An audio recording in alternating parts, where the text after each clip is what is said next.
하나님의 말씀은 마태복음 11장입니다. 마태복음 11장입니다. 예수께서 12 제자에게 명하기를 마치시고 이에 그들의 여러 동네에서 가르치시며 전도하시려고 거기를 떠나 가시니라. 요한이 옥에서 그리스도께서 신이를 듣고 제자들을 보내어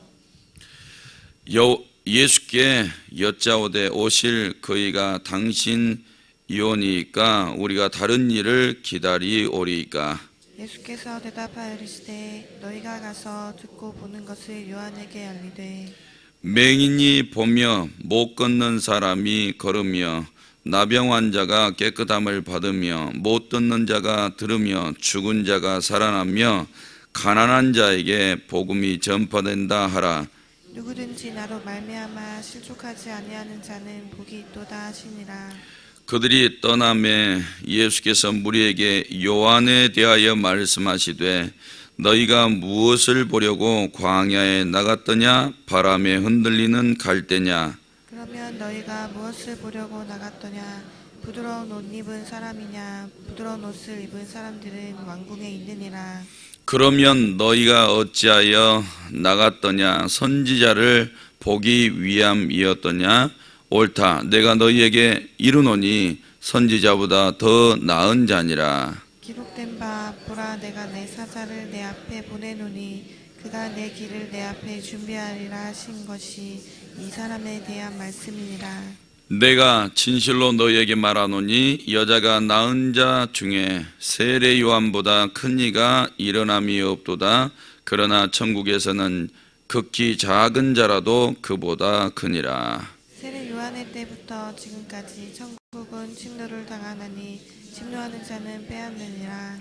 모든 선지자와 율법이 예언한 것은 요한까지니 만일 너희가 즐겨 받을진대 오리라 한 엘리야가 곧 이 사람이니라. 귀 있는 자는 들을지어다. 이 세대를 무엇으로 비유할까? 비유하건대 아이들이 장터에 앉아 제 동물을 불러 이르되 우리가 너희를 향하여 피리를 불어도 너희가 춤추지 않고 우리가 슬피 울어도 너희가 가슴을 치지 아니하였다 함과 같도다.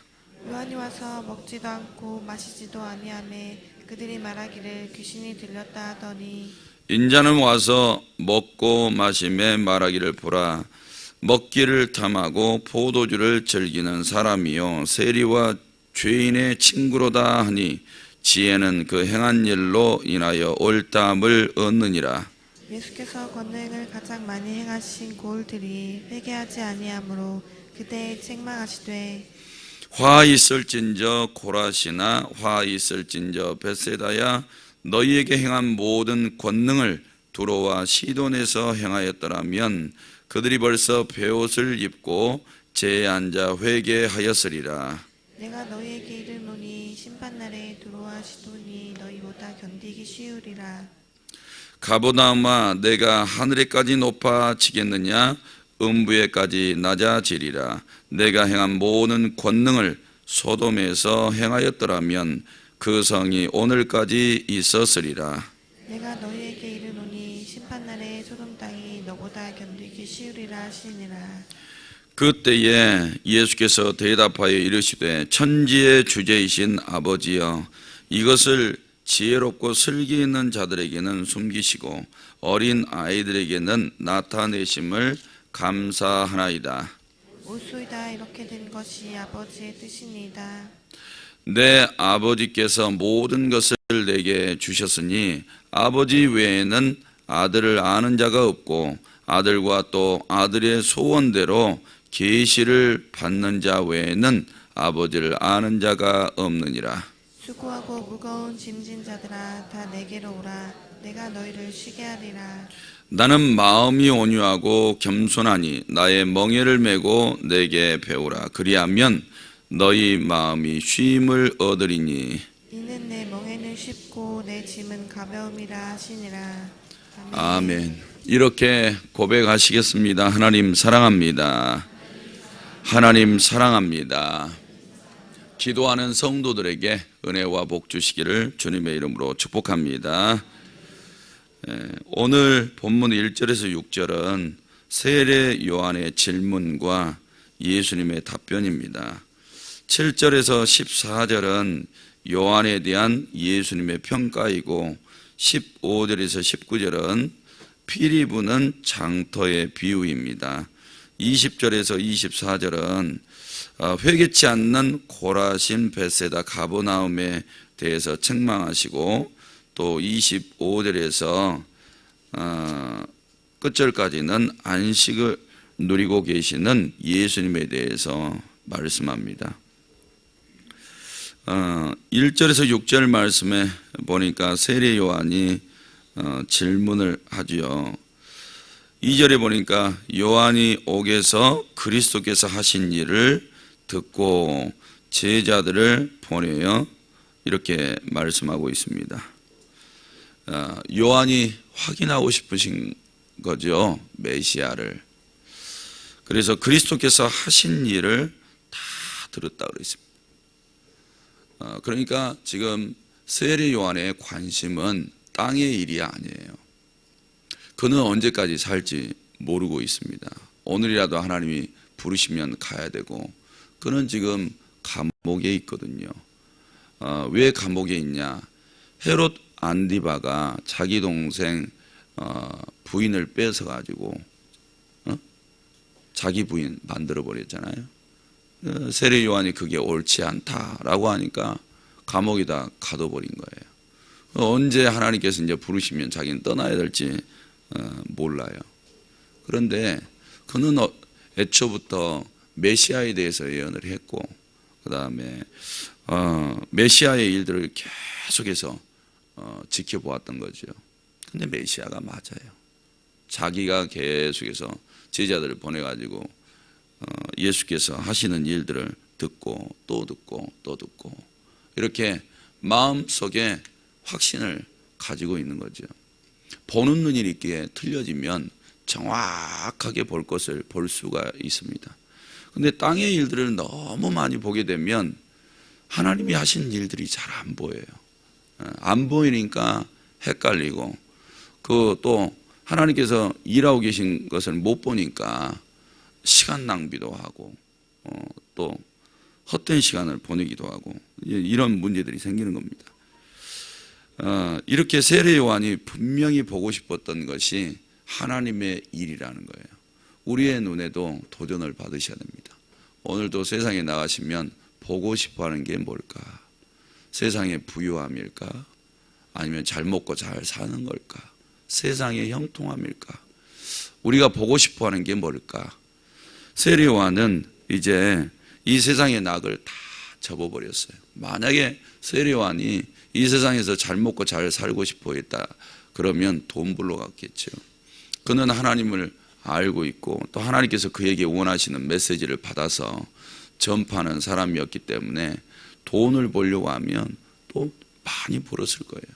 그런데 그런 세상의 어떤 유익들은 다 내려놓고 하나님의 나라가 이 땅 위에 이루어지게 하실 그분을 전하는 것과 또 그분이 일하신 것을 보면서 계속해서 이 땅 위에 하나님의 일들이 속히 이루어지도록 기도하는 사람이 된 겁니다. 성도 여러분, 우리의 눈에도 또 우리의 마음속에 있는 믿음으로도 하나님의 일들을 분명히 볼 수 있는 은혜가 있기를 주님의 이름으로 축복합니다. 자, 예수님께서 1절 말씀에 보니까 여러 동네에서 가르치시며 전도하시려고 거기를 떠나 가셨다, 이렇게 말씀하고 있습니다. 예수님께서 12제자를 부르시고 능력도 주시고 가면서 복음을 전파하라, 병자들을 고쳐라, 귀신들을 물리쳐라, 어느 집에 들어가는 평안을 구해줘라, 너희 사람 무서워하지 말고 하나님을 두려워해라, 그리고 하나님을 더욱 세상보다 사랑해라, 이렇게 다 가르쳐 주시고 예수님 먼저 지금 전도하러 떠나시는 거예요. 그래서 예수님의 주 업무가 전도였다는 거죠. 전도. 이 전도가 예수님에게는 굉장히 급해서 여러 동네로 들어갔어요. 오늘도 보니까 이런 새 동네에 대해서 질타하고 계신 것을 보시죠. 이제 예수님이 들어가서 복음을 전하시는데 안 받아들이면 멸망입니다. 받아들이면 축복이고 천국입니다. 이런 일들이 이제 완전히 엇갈리게 되는 거죠. 그래서 이렇게 복음이 우리 교회에 전도자들 많이 있는데 전도자들을 통해서 복음이 막 이렇게 들어가요. 그런데 복음을 듣는 사람이 그게 마지막 기회일 수도 있어요. 마지막 기회.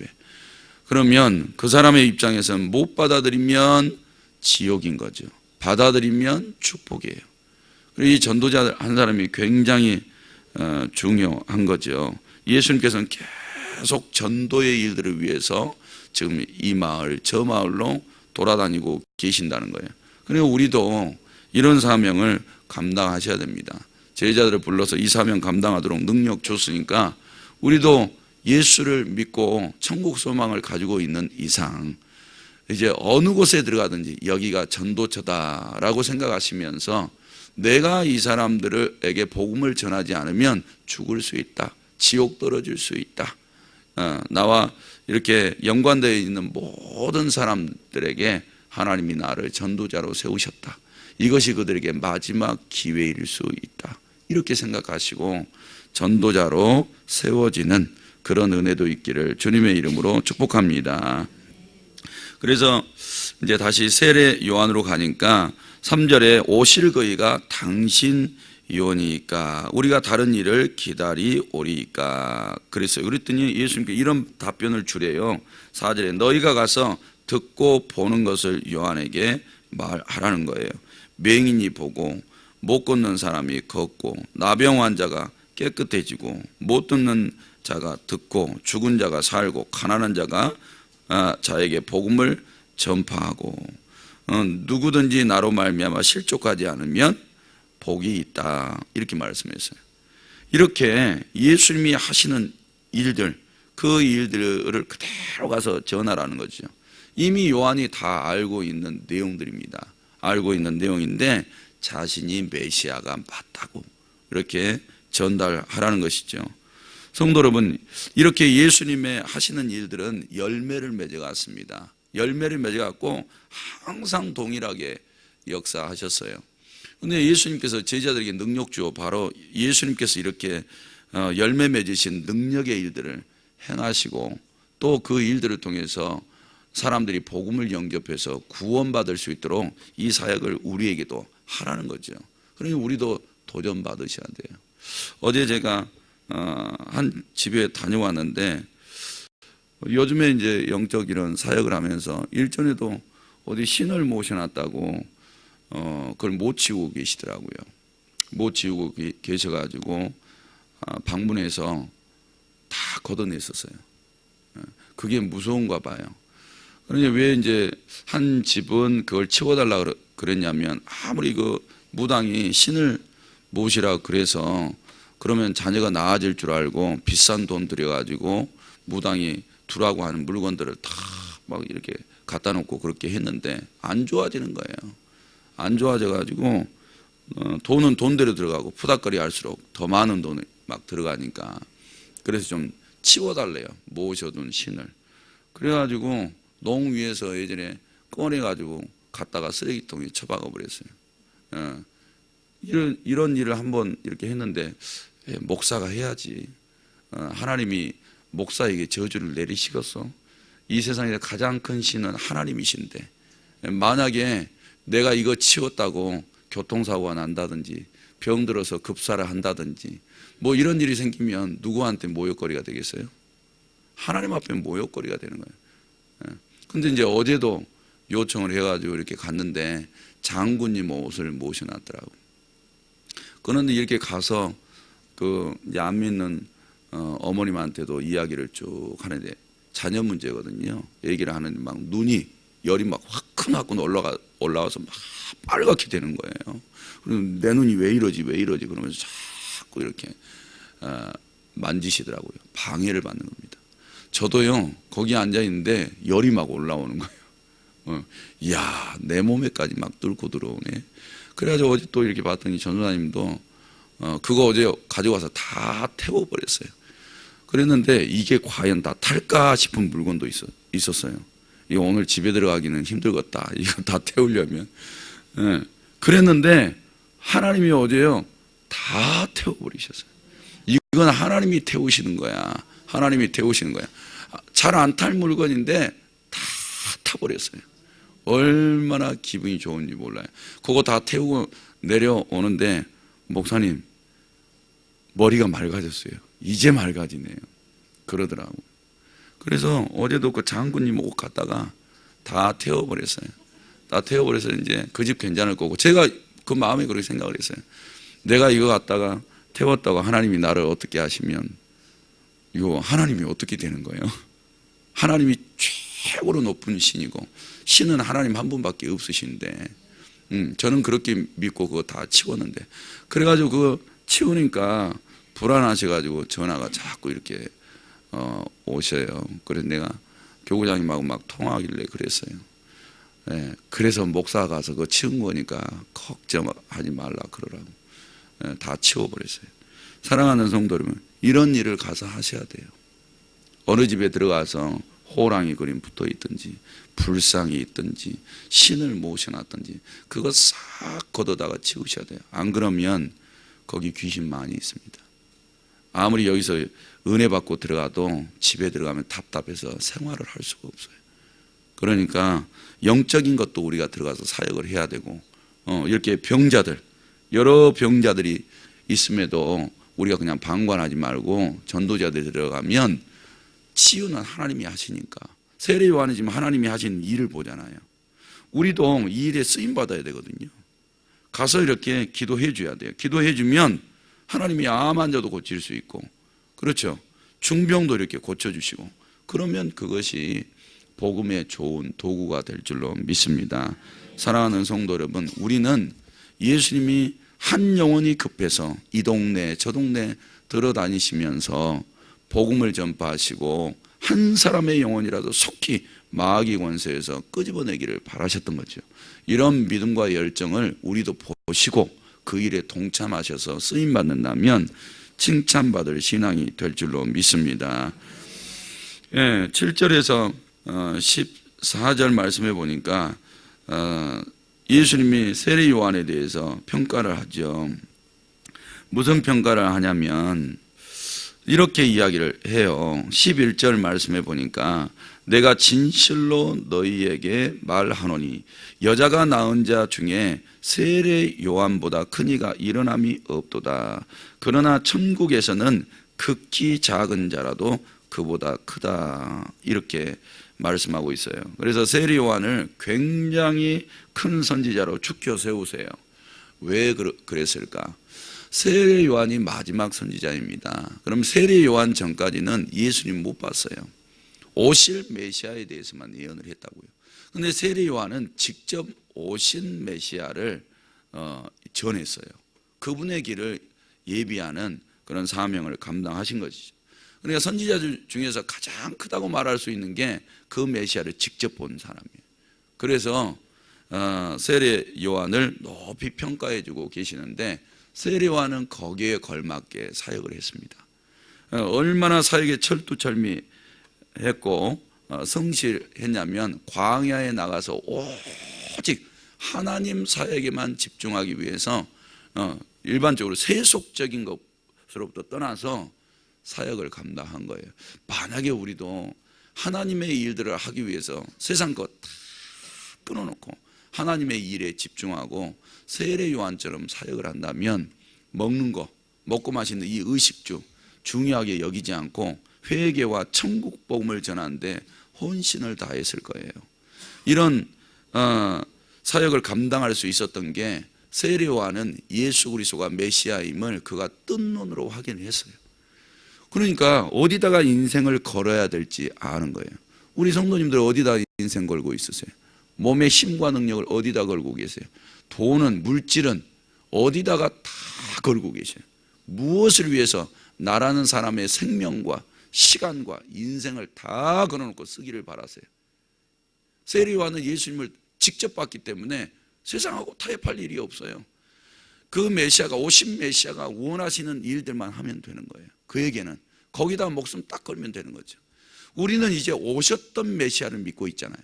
또 다시 오실 메시아, 뭐하고 이제 타협하고 싶으세요? 또 메시아 말고 더 기대하고 싶은 게 뭐가 있을까요? 없잖아요. 사랑하는 성도 여러분, 메시아가 다시 오시면 이제 평가를 하실 거예요. 어떻게 믿음으로 살면서 열매를 맺었는가, 이것을 보고 영원한 나라에 상급을 주시겠다는 거죠. 이게 다 결정되어 있거든요. 이미 선포하셨고. 그런데 이게 안 믿어지면 절대 인생을 하나님 앞에 안 갖다 드립니다. 그리고 아까워해요. 그리고 나라는 이 육신 덩어리를 위해서 생활은 하는데 하나님을 위해서는 시간을 잘 안 들여요. 진짜 믿음이 있는 사람은요, 어디를 가든지 하나님의 일을 하고 싶어요. 언제나 하나님의 마음을 가지고 내가 있는 그곳이 선교지예요, 전도처예요. 그렇게 딱 인식하고 하나님의 일을 하려고 그래요. 왜요? 자기도 죽거나 아니면 재림주가 오시면 심판대 앞에 딱 서게 될 거 아니에요.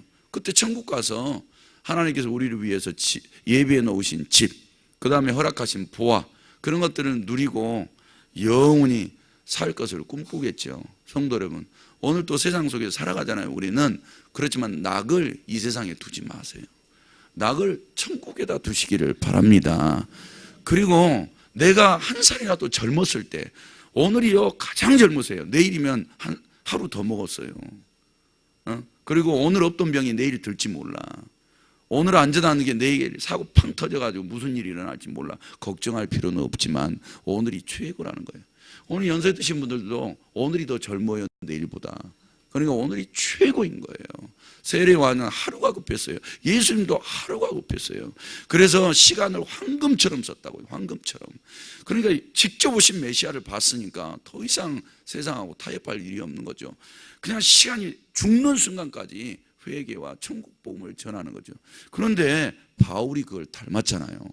깜빵에 들어가서 자기가 순교한다 할지라도 사도 바울에게는 하루가 급한 게, 감옥에 갇혀있는 제수들한테나 간수장한테나 그 사람들이 복음을 듣고 예수 영접하고 회개하고 돌이키면 구원받으니까 한 영혼이라도 급하잖아요. 왜 그럴까요? 예수를 직접 만났거든요. 그리고 그분이 자기에게 부탁한 걸 들었거든요. 그러니까 거기다 생명 탁 갖다 바쳐버려요.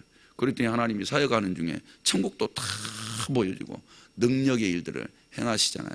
제가 볼 때는 예전에 신성종 목사님이 이렇게 지옥도 갔다 오고 천국도 갔다 왔는데 12반열 봤다 그러잖아요.